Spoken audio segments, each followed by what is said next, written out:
গতকাল রাতে খাওয়ার সময় বাবাকে বলছিলাম, বাবা আমি তো ওড়াকান্দি যাব দলের সাথে হেঁটে, তো আমার কিছু টাকা লাগবে। তখন বাবা বলছিল, আচ্ছা সকালে তোমার মায়ের কাছ থেকে নিও আর সাবধানে যেও। তো সকালে ভোরবেলায় দেখি বাবা যেন কোথায় চলে গেছে। সেখান থেকে এসে মায়ের কাছ থেকে ভাত নিয়ে বাবা কাজে চলে গেছে।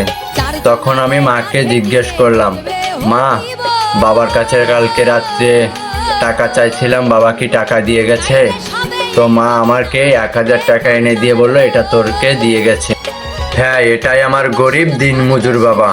তার কাছে চাইছি আর পাইনি এমন কিছু কখনো আমার জীবনে আসেনি। তবে তার কাছে আমি আমার সাধ্য মতন চেয়েছি, এমন কিছু বায়না করিনি যেটা সে না দিতে পেরে নিজের ভিতরে কষ্ট পাবে। হ্যাঁ, এটাই আমার বাবা। জানি না